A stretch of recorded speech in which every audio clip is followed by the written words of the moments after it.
Collagen. I'm going to show you how to make it at home. Now, you can buy collagen from places like Chemist Warehouse, or I'm sure the supermarket, stuff like that. I personally don't trust those collagens, the quality of it, or what they put in it. So I prefer to make it myself at home, and I'm going to show you how to make it at home. So this is pretty straightforward. I'm not going to bang on too much in this video. You may find it a bit gross, but I start my collagen, chicken feet.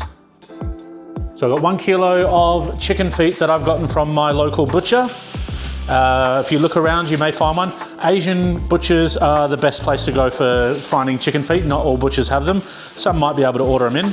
And you might find this gross too, 1 pig's trotter. Now the feet, the chicken feet and the pig's trotter is absolutely loaded with natural collagen. So basically the idea behind this is I'm going to put all this into my slow cooker and I'm going to cook it for 24, maybe even 48 hours. The longer you cook it, the more of that collagen which is going to come out of the bones, and it's going to come out of the sinew and out of the cartilage of the chicken feet and the pig's foot.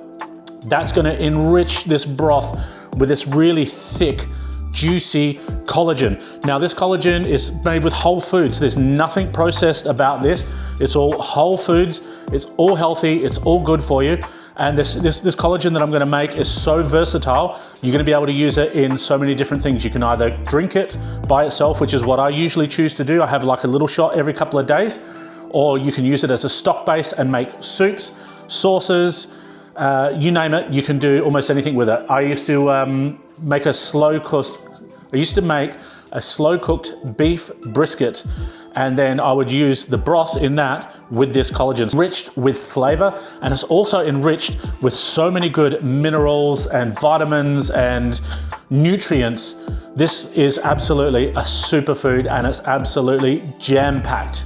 So let's just get into it. Now, there's nothing at all fancy about what I'm about to make. This is time consuming, yes, but one of the easiest things that you can make. It'll take me 5 to 10 minutes to slap this into the slow cooker. Then I'll walk away for a day or two. Then I'll come back and we'll finish it off. But essentially, now this recipe that I'm doing, I've made it up. Now I'm sure it exists out there in some form, but I'm just putting things together in this that are beneficial for longevity, health, for brain function, for mental health, for clarity, for your skin, for bones, for your whole body. So everything that I put in here is a decision that I've personally made based on the knowledge that I've learned over time being a chef and learning about health and fitness. So everything in here is like, for example, I've got fresh turmeric. I've got fresh ginger. Now, fresh turmeric, I've mentioned in another video not that long ago, has been linked to helping reduce the risk of Alzheimer's disease, dementia, stuff like that. It's also known to reduce inflammation in the body. So what I'm making here is a massive anti-inflammatory kind of stock or broth.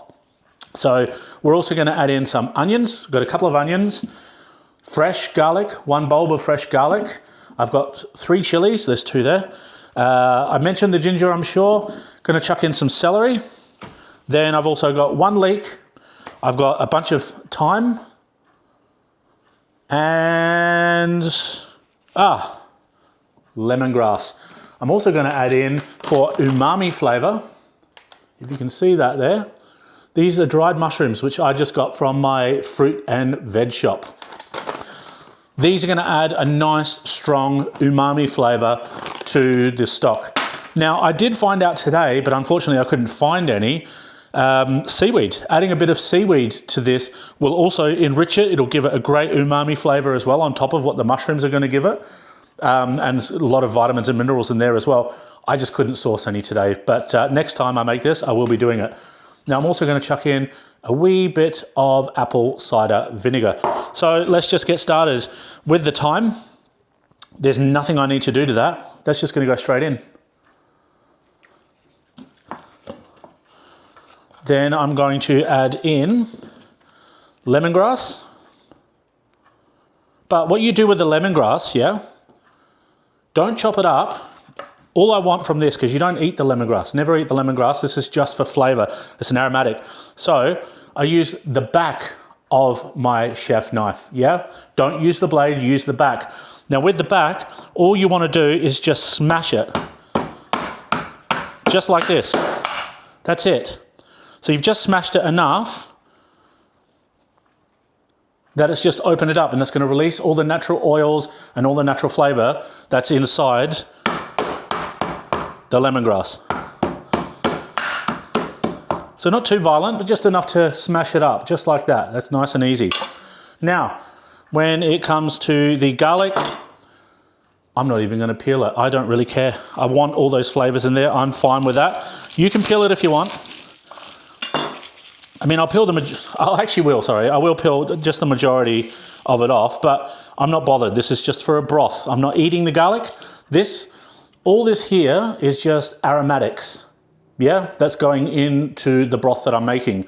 All this is to flavour it up and to give it all the nutrients and nutrition and all the healthy benefits of eating fresh.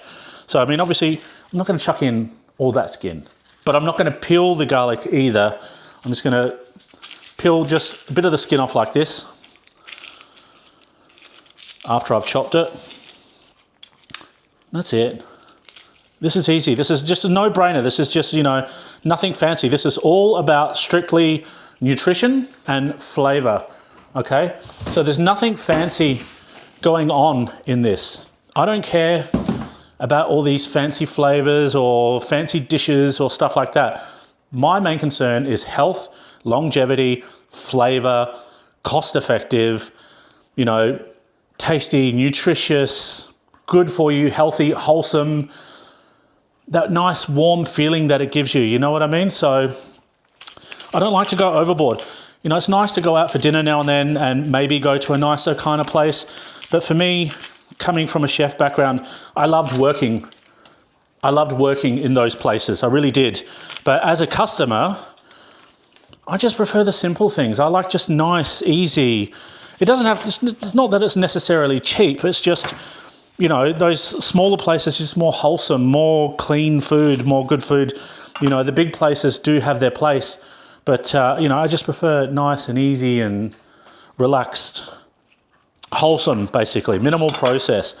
Now, I'm making a mirepoix, it's called, out of these onions, the carrot, and the celery, which I'll do shortly. Now, mirepoix is just a French term. All it means is chunky cut or rough cut, basically. And you would use a mirepoix in the kitchen, in a commercial kitchen, for making stocks, soups, sauces, all that kind of stuff. You could try roasting these if you wanted, but I prefer to start off with a nice, clean, clear broth.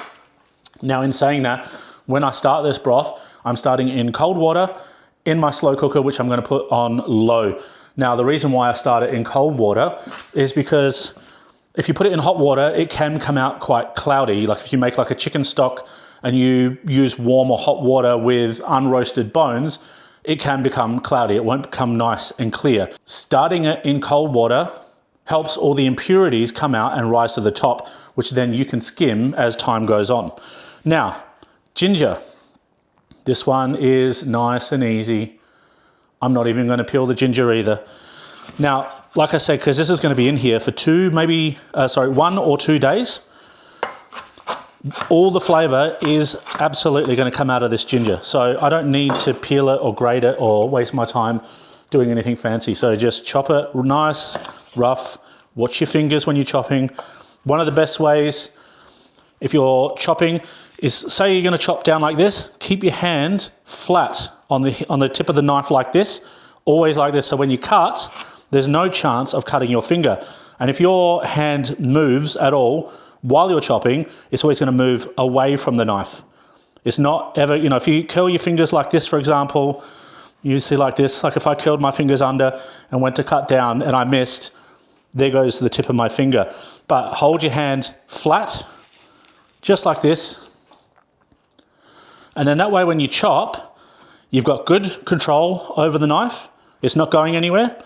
And also, if your hand does slip, it's going to slip away from the knife, not under the knife. Now, just quickly as well, I use a wet chucks under my chopping board. You'll find you do that, that board is really not going anywhere at all. Always make sure you put like a wet towel, wet chucks, paper towel, whatever it is, chuck it under the board. That way you don't get any accidents, because plenty of accidents do happen in the kitchen. Now, I'm going to give this leek just a quick rinse under the tap. I've already sliced it in half. Nice and easy, nice and rough. Again, this cut is called a mirepoix, French word. Nice and easy. Again, I've said it before, there's nothing fancy about this. Celery, same thing. I'm going to cut the end off. I don't want that. Cut the leaves off. The leaves can make it bitter if you leave them in. So I try to cut those off essentially. Try not to waste too much though. If you're not confident with using knives, take your time. There's no rush. I've had 22 years of experience of being a chef in a commercial kitchen.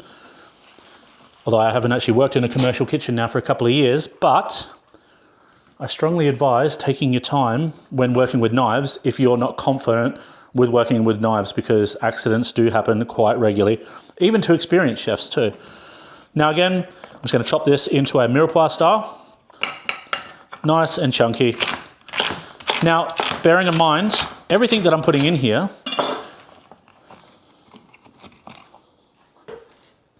we're not eating any of this. This is all just flavoring. These are all just aromatics. I might even save that bit for me. So all of these, the mirepoix of the vegetables and the onions, are all going to flavor this broth up really nicely. It's going to give it a good, wholesome, what's the word I'm looking for? It's just going to have a good, bold, heavy, tasty flavor to it. Carrots, just chop the end off. But you know what? I'm not even going to peel these either. You can, obviously, if you want. But the interesting thing with vegetables, especially stuff like carrot, a lot of the minerals and a lot of the vitamins are actually in the skin. So I prefer to eat the skin. Tastes nicer, I think, anyway, but each their own. You want to peel it? Go ahead and peel it. No issues at all. Again, just chuck this straight down the middle. Nice and easy. Doesn't matter how chunky it is, because again, it's going to be in the slow cooker for up to 2 days. So there's no need to worry about it, because it will absolutely cook down, no issues. Done and done. Now I've just got the turmeric to go. Don't need to worry about wearing gloves this time, because I don't really plan on touching it too much. But if you're going to peel it and grate it, always wear gloves with turmeric, because it will leave a mess and stain everywhere. But turmeric is absolute king. Very good for you, anti-inflammatory. Good for your overall health. All right, now I'm adding in 3 chilies. You don't need to add chili if you don't like it. And just remember, this recipe that I'm making, again, this is just stuff that I like. This is not a standard recipe that exists anywhere. I'm sure in some form, again, it does, but this is just stuff that I've put together in my head, stuff that I know is healthy, stuff that I know is good for you. So if you don't like something that's in here, don't put it in. If you want something else in there, put it in. This is all for you and your interpretation to, you know, do what you want with. That's the joy of cooking for me. The joy of cooking is being creative and making up your own things and testing it out and trialing it. Trial by error, is it? I made a lot of really horrible food when I was an apprentice, when I was trying to experiment and try different flavors and try different things. I made so much horrible food, but that was years, and it has taken all that time of experimenting with different flavors and different things that over time you tend to learn what works and what doesn't. So I guess the message is you always learn from your mistakes and you get better each single time. So each time I made like a horrible soup or something like that when I was much younger, I learned, okay, don't do this, don't do that, add this, add this, add that, for example. And over time you hone those skills to the point that you just know what's going to work because it just becomes second nature. So this is what works for me. Now, almost there. I'm going to chuck in maybe 5 or 6. What's that, 5? That'll do. 5's enough. These are dried shiitake mushrooms, which I just got from the fruit and veg shop as well. They're just going to go straight in. Actually, I might do 6. Again, this is not an exact recipe. This is just me adding in what I want. Put more of something you want in, take something of what you want out, whatever works for you and your taste buds. Let's give this a stir. We'll turn it on and then we're pretty much done, I reckon. I'm actually, sorry, going to add in, I don't know, 100 mils, 80 mils, maybe 80 mils of apple cider vinegar.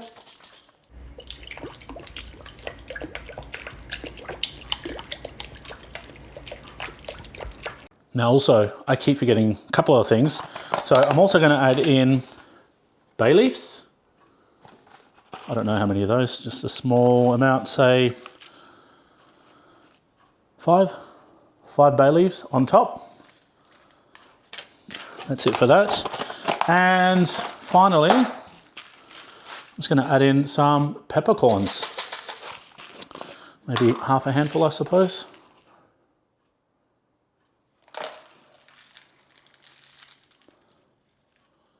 We're done, essentially. So, I'm gonna fire that up, just give it a quick stir so everything's all mixed into it. Chuck the lid on, I'm gonna put it on low. The time is now 10 minutes to 1. So I'll call it 1 o'clock start and I'll check it. Maybe I'll take it off tomorrow, but today is Saturday. So maybe I'll take it off tomorrow, which is Sunday, or maybe I'll take it off on Monday, but let's see when we get to it. The house is gonna smell really nice, like Grandma's house. This smell always reminds me of Grandma's house. For the next 2 days, it's gonna have that nice, warm soup feeling that Grandma's in the kitchen making this really beautiful soup that we all love. So you'll enjoy that part as well. But we'll check back in a day or two and see how we go.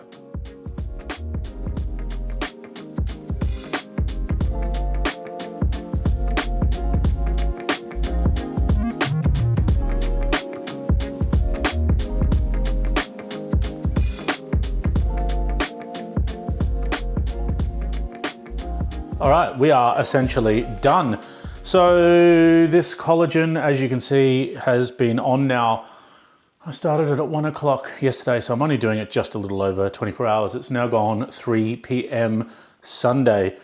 It's been on more than long enough for all that goodness of the gelatin and the collagen that's inside the cartilage and the bones of the chicken feet and the pig's trotter, as well as absorbing all the vegetables and the turmeric and the garlic and the ginger and all the aromatics have now well infused into that liquid or the broth. Smells really good. So now all I need to do is I'm going to take it from the slow cooker. I'm going to strain it into this pot. Then what I'm going to do is reduce it down on the stove a little more. Now, you don't have to do this. I do. You could just use this as a broth straight away. You can drink it, turn it into a soup, turn it into a sauce, put it into a stock. I prefer to concentrate it further, just down, so then when I put it in the fridge, it'll set into a gel. So you just portion it up, and for me at the moment, I'm drinking maybe 60 mils or so every couple of days. It's got so many great benefits for you, for joints, for your skin, for your hair, for your bones, for, you know, anti-inflammatory, all that kind of stuff. So it's really good. So I'm going to reduce that down further on the stovetop. Then I'll let it cool down. Then I'll put it into the fridge to set, take it out, portion it up, and it's done. So let's do that now.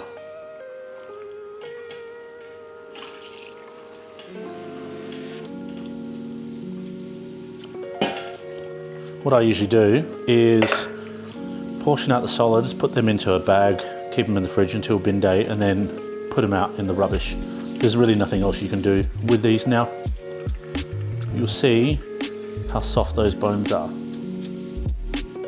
I let it cool in the fridge overnight, and now it's turned into a nice firm gel. And that is essentially my homemade collagen done. So that's taken a couple of days to make. So I've boiled it, so I've cooked it in the slow cooker and then I've set it in the fridge overnight in a container. Now I'm just going to portion this up into small cubes, and then I'm going to put it in the freezer and just pull it out as you need it. Now this has been reduced down by maybe half of what it was, and then that set it into, like, as you can see, a nice thick kind of gel.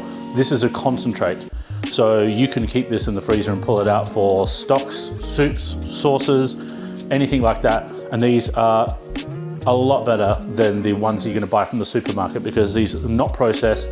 There's nothing nasty in here. It's full of good, wholesome, clean ingredients.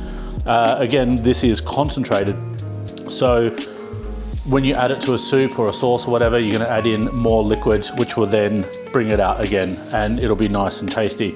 For me, I might cube these up a little smaller again, and every few days I'll just put it in a coffee cup and just melt it a little, or warm it up a little in the microwave. And then I just drink, you know, 20, 30, 40 mils every couple of days. And I prefer to use this as my collagen than buying it from the supermarket or a chemist or something like that, because I'm not 100% certain what they put into that. So this here, you can freeze it up, keeps forever in the freezer, and it's really, really good for you. So hopefully you found that informative, and we'll see you on the next video.